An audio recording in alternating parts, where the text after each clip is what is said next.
Parents మెచ్చిన university సంకల్ Chand Patel university Gujarat. కానీ గొల్లపూడి గారు సినిమా రంగంలోకి ఎంటర్ అయ్యాక మీకు నేమ్ ఫేమ్ పాపులారిటీతో పాటు రెమ్యూనరేషన్ కూడా బాగా వస్తుంది ఆబ్వియస్గా. ఎందుకంటే అంతకుముందు మీరు ఎన్నన్నా రచనలు చేసి ఉండొచ్చు, ఎన్నో పుస్తకాలు నాటకాలు ఎన్నో రాసి ఉండొచ్చు.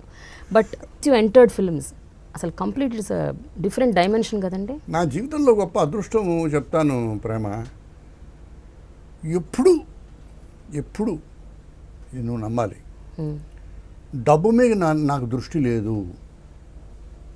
నువ్వు ఇవాళ ఇలా కట్అవుట్ చూపించి దీనిలో ఇది ఎంత ఉంటుందండి అని నువ్వు అడిగితే నేను తప్పనిసరిగా తప్పు చెప్తాను. I don't have the concept of money even today. You should believe me. నేను మ్యాథమెటికల్ ఫిజిక్స్ ఆనర్స్ గ్రాడ్యుయేట్ని. బహుశా తెలుగుదేశంలో చాలామంది పుట్టని రోజుల్లో నేను మ్యాథమెటికల్ ఫిజిక్స్ ఆనర్స్ గ్రాడ్యుయేట్ని. నాకు 100 రూపాయలు నోట్లు ఇచ్చి లెక్క పెట్టమంటే 99 అయినా లెక్క పెడతాను, 101 అయినా లెక్క పెడతాను. 101 లెక్క పెట్టినప్పుడు కలిసిపోతాను నేను. కాన్సెప్ట్ ఆఫ్ మనీ లేదు. ఇంతే కాదు, I don't have any urge to earn money. అయితే పెళ్ళైనప్పటి నుంచే కాదు, ముందు రోజుల నుంచి కూడా నాకు 100 రూపాయలు జీతం ఉన్నప్పుడు 125 రూపాయలు వచ్చేది. ఎందుకంటే కథ రాసేవాడిని. 125 రూపాయలు జీతం ఉన్నప్పుడు 150 రూపాయలు వచ్చేది. ఇంక నాటికి రాసేవాడిని. 150 రూపాయల జీతం ఉన్నప్పుడు ఇంకేదో వచ్చేది.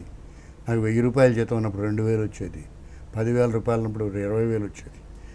ఎప్పుడూ నేను డబ్బుకు వెతుక్కోలేదు, ఎప్పుడూ నేను డబ్బు కోసం శ్రమపడలేదు, ఎప్పుడూ నా దగ్గర డబ్బు లేకుండా పోలేదు. Money was never A problem in my life. I never ever handle money. మా ఆవిడ తిడుతూ ఉంటుంది. ఇప్పుడు ఆవిడకి 76 ఏళ్ళు. నా దుంప తెంచి పెళ్ళైన కొత్తలో బాగుండేది సరదాగానే. 56 ఏళ్ళు మా ఇద్దరికి పెళ్ళి. ఆ రోజుల్లో ఈ డబ్బంతా నా మొహం మీద పారేషేర్ చేసుకునేవాడిని. ఇప్పుడు నేను ముసిల్దాన్ని అయిపోయాను, ఇవన్నీ హ్యాండిల్ చేయలేని డబ్బులు. ఇప్పుడు ఇస్తే నేను ఎక్కడ తెచ్చేది? ఇప్పుడు మళ్ళీ కొత్తగా మొదలెట్టాలి. ఈ 10 రూపాయల నోటు ఎవరికి ఖర్చు పెట్టాలి? ఈ డబ్బు గ్యాస్కి ఇవ్వాలి, ఈ డబ్బు ఇంకోటికి ఇవ్వాలి. Now I can't do it all over again. I was never doing it. So ఎప్పుడూ డబ్బుకు ప్రాబ్లం లేదు. ఎప్పుడూ నాకు కావాల్సిన డబ్బు కంటే నా దగ్గర ఎక్కువ డబ్బే ఉండేది. ఎప్పుడూ డబ్బు మీద దృష్టి లేదు.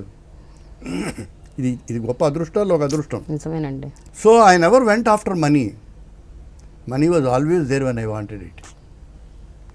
సో ఎప్పుడు మనీ కోసము కానీ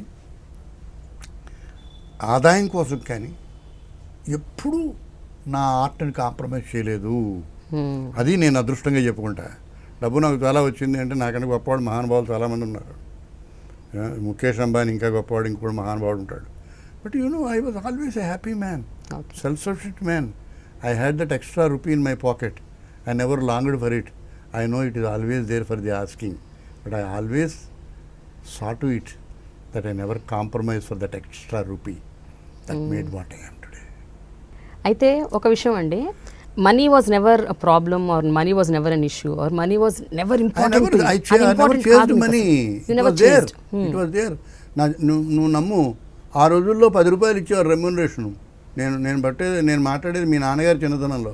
మీ నాన్నగారు నేను ఒక వయసు పడమని అనుకుంటున్నాను. నేను ఎందుకు ఈ మాట అంటున్నానంటే, ఎప్పుడు 1959-60లో 61లో రెమ్యూనరేషన్ 10 రూపాయలు. నాకు పెళ్ళైన రోజుల్లో 100 రూపాయలు తులం బంగారం. ఇవాళ ఎన్ని 36,000 రూపాయలు, 37,000 రూపాయలు దిక్కుమాల బంగారం. నాకు తెలియదు అది ఎంతో. ఏమైనా ఎందుకు చెప్తున్నానంటే, it was there for me. అయితే రెమ్యూనరేషన్ మీకు ఇంపార్టెంట్ అవ్వకపోవచ్చు, మనీ మీకు ఇంపార్టెంట్ అవ్వకపోవచ్చు, కానీ మీరు ఏదైతే చాలా ప్రేమించారో, దేన్నైతే ఎంతగానో ఇష్టపడ్డారో మీ రచన, ఆ రచనని చాలా కాలం మీరు వదిలేయాల్సి వచ్చింది సినిమాల వల్ల. అది మన చేతుల్లో ఏం లేదు ప్రేమ. చిన్న విషయం చెప్తాను. There are few things in life for which you don't long. They happen. When they happen you have no choice except to embrace it. అంతే. ఇక అర్థమైంది కదా. ఏమాత్రము వీలున్నా నువ్వు నమ్ము, ఈ మాట చెప్తున్నాను, కెమెరా ముందు చెప్తున్నాను ఈ మాట. నేను నటించకుండా బయట ఉండాలనే ప్రయత్నం నేను ఆ రోజుల్లో కూడా చేశాను. మొదట్లో సినిమా నటిస్తూ ఆహా గొప్పగా సినిమా నటిస్తున్నాను సంతోషించలే. ఎందుకయ్యా ఈ దిక్కుమాలిన షూటింగ్, రాత్రి 12 గంటలకు నాకు షూటింగ్ ఎందుకయ్యా, ఎందుకు చంపేస్తున్నారు నన్ను ఏడుస్తూ చేశా. ఇప్పటికి కూడా ఎక్కువ శ్రమ పడితే నేను అనవసరమైన శ్రమ, అనవసరమైన రంగాల్లో పడుతున్నానేమో. అండ్ ఇట్ వుడ్ నాకు నేను గొప్ప నటుడిని అని అనిపించకపోవడం వల్ల నాకేం నష్టం కలిగేది కాదు. గొప్ప రచయితని అనిపించుకుంటూ ఉంటే నా ఇగో ఎక్కడో దెబ్బతిని ఉండేది. బట్ ఇవాళ రెండు కలిసి వచ్చాయి నాకు. అది అదృష్టం. ఇప్పటికీ కూడా నాకు ఎక్కువ కష్టపడితే మనసులో మూలైన is it worth it, do you have to struggle. నాతో ఎప్పుడు ఆ మాట అంటూ ఉండేవారు. జగ్గయ్య గారు ఎక్కడ ఉన్నాడు పాప, వెళ్ళిపోయాడు. ఆ రోజుల్లో అనేవాడు, మారుతిరారు మీరు ఇవాళ చెప్పి సాధించుకునే లెవెల్ మీకు వచ్చింది, ఒక 6 తర్వాత పని చేయనని చెప్పండి, మరేం పర్వాలేదు అనేవాడు. ఎప్పుడు నేను ఈ మాట ఇవాళ ఎవరైనా చెప్తే నా మేనేజర్కి చెప్తా, 6 తర్వాత పని చేయను, ఇష్టం ఉంటే చేస్తాను. నువ్వు డబ్బు మీకు వచ్చి పడిందని నువ్వు అన్నావు కదా, డబ్బు నాకు ఎక్కువ అక్కర్లే, కానీ డబ్బు అనే స్కేల్ని, డబ్బు అనే స్కేల్తో నా టాలెంట్ను కొలవడాన్ని నేను ఎప్పుడూ నా ఈగోతో రాజీ పడను. Not that I want it, but that is the scale with which you decide the competence or otherwise of an actor. అందరికీ 10 రూపాయలు ఇస్తే నేను 11 రూపాయలు తీసుకుంటానయ్యా. 11 రూపాయలు అవసరమే కాదు, నేను 11 రూపాయలు నట్టున్నానని చెప్పుకోవడానికి. అదే మీ వస్తుంది నీకు అర్థమైంది కదా. It is the scale. Otherwise how do you decide it? Why do they pay 11 rupees unless I'm paying back 12 rupees to him? Business. అయితే అంత ఆసక్తి, అంత ఇష్టం లేకుండానే ఎన్నెన్ని అవార్డులు కొట్టేశారు. 42వ ఏట 43వ ఏట ప్రేమ, యూ షుడ్ బిలీవ్ మీ. నాకు శాస్త్రిని నా మేనేజర్ ఉండేవాడు, చచ్చిపోయాడు పాపం.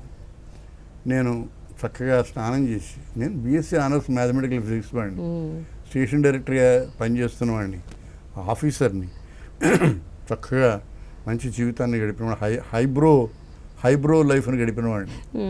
చక్కటి మల్లు పంచులాడి మంచి లుంగి లాల్చీ కట్టుకుని బయటకు వస్తే 5 కార్లు వెయిట్ చేసేది. ఏమిటయ్యా ఈ కార్లు, ఎందుకయ్యా ఇది? సార్ ఒక్క షాట్ సార్ వీళ్ళు రెడీగా పెట్టుకున్నారు సార్, మీరు అక్షంతలు వేసే షాట్ క్లోజ్ అవుట్ ఉండిపోయింది మీది అన్నపురంది సార్. ఇదెవరయ్యా? ఇది అది ఏదో చెప్పేవాడు. అది ఇంకోటి, ఇది ఎవరిది? ఇది సార్ మీ కాల్ షీట్. ఈ 2 కార్లు నా వెనకన వస్తుండేవి. I hated it. I can't tell you how happy I am, relaxed I am today. But I did it. అంత ద్వేషిస్తూ అంత అద్భుతంగా ఎలా సంవత్సరానికి 31 సినిమాలు చేశాను. నమ్ముతావా? నమ్ముతాను. 31 సినిమాలు. అది నీ అమ్మ అక్కడ ఏం పిక్చర్లు. నాకు డబ్బులు తెలియవు. మా ఆవిడకి తీసుకుంటూ ఉండేది. నువ్వు చెప్తాను, ఆడపిల్లవ కనుక చెప్తున్నాను నేను, ఈ చేత్తో అన్నం తినేవాడిని, చెయ్యి ఏం అన్నం తింటుందో నాకు తెలిసేది కాదు. అంత బ్యాక్ టు బ్యాక్ సినిమాలు, అంత busy. Let me tell you now before the camera. ఇవాళ నేను నాకు 30-35 సంవత్సరాలు బట్టి మా ఇంట్లో కుక్స్ ఉన్నారు. అనుమానం ఏముంది, ఇక్కడ కూడా కుక్ ఉంటుంది. నేను ఇవాళ కూర్చుని పొద్దుటే లేచిన తర్వాత పళ్ళదోకొని అన్నీ అయిపోయిన తర్వాత ఫ్రిడ్జ్ దగ్గరికి వెళ్ళి ఇవాళ ఏ కూర తినాలో నేను సెలెక్ట్ చేసుకుని ఆ కూరలన్నీ నేను కట్ చేసి ఆ కుక్ వస్తే ఆవిడ ముందు పెడతా. ఆవిడ సిగ్గుపడిపోతుంది, మీరు చేస్తున్నారేంటని. I enjoy this is something I don't do. ఇవాళ నేను క్యాబేజీ కూర తినాలని ప్లానింగ్ ఎప్పుడు చేశాను నేను? నాకు తెలియదు అసలు క్యాబేజీ కూర తింటాన్ని. ఇంకేదో లైఫ్లో I missed the childhood of my children. You know, చచ్చిపోయిన కుర్రాడు ఏమడిగేవాడు? ఆ కుర్రాడు వాడికి పండక్కి బట్టలు ఎవరు కొనేవారు? మా ఆవిడ కొనేది. వాడు అల్లరి పెట్టేవాడా? అప్పుడు ఏం చేసేవాడు? I ask my wife like anybody else. I missed him.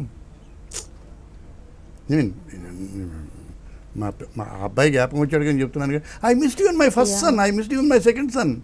You know, వాళ్ళు ఎప్పుడు నన్ను డబ్బు అడిగారు, నేను ఎప్పుడు డబ్బులు ఇవ్వలే.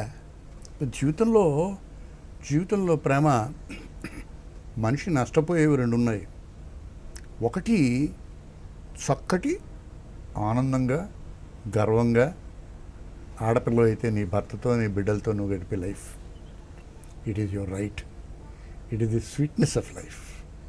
అదొకటి. రెండోది ఏంటంటే ది ప్రైవసీ. నేను రోడ్డు మీద నడుస్తూ మా ఆవిడతో వెళ్ళి వంకాయలు కొనుక్కుందామా బీరకాయలు కొనుక్కుందామా? వంకాయలు బాగున్నాయండి కొనుక్కుందాం, బీరకాయలు కూడా బాగున్నాయి, బీరకాయలు వద్దండి ఈసారి వంకాయలు.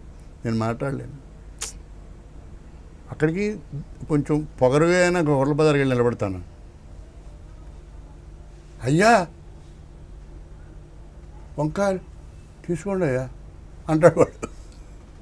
నీకు అర్థమైంది కదా. అదే ఈ అభిమానం ఊళ్ళోనే ఉన్నాడు వాడు, ఉన్నాడు రాజమండ్రిలో జంగారెడ్డిగూడెం ఏదో వాడు నన్ను చూడగానే ఇన్ని నిమ్మకాయలు తీస్తాడు, ఈ చేతిలో పెడతాడు. వాడు మొదటి రోజులో అయితే మేము వచ్చిన కొత్తలో వాడు నమ్మలేపాడు, గొల్లపూడి మారుతురా ఏంటి ఇలా రావడం, ఈ 5 నిమ్మకాయలు నా చేతిలో పెట్టాడు. ఎంత 5 అన్నాను, తీసుకోండి పర్లేదు, ఊరికే తీసుకోవడం కానీ నేను డబ్బులు ఇస్తాను, నా దగ్గర డబ్బు ఉందా బాబు, మీ ఇష్టం వచ్చినంత ఇవ్వండి సార్, నువ్వు ఎంత కమ్ముతున్నావు చెప్పవయ్యా, 10 రూపాయలకి ఇవ్వండి సార్, 5 రూపాయలు చాలు sir. You know it's very interesting. And for more videos, Please subscribe to iDream. Please subscribe to iDream. Please subscribe iDream. And please subscribe to iDream. For more videos, subscribe to iDream. please like, share and subscribe to the channel. Congratulations, iDream. Subscribe to iDream. Subscribe to iDream. So subscribe to iDream Media. iDream ki iDream team andarki huge congratulations. Please subscribe iDream Media. Please subscribe to iDream. Subscribe iDream. Please subscribe to iDream. iDream అంటే నా కళల ఛానల్ను subscribe చేసుకున్న నోరు తిరుగుతలేదు, మీరైతే గంట గుర్తు కొట్టండి. For more such videos, please subscribe to iDream.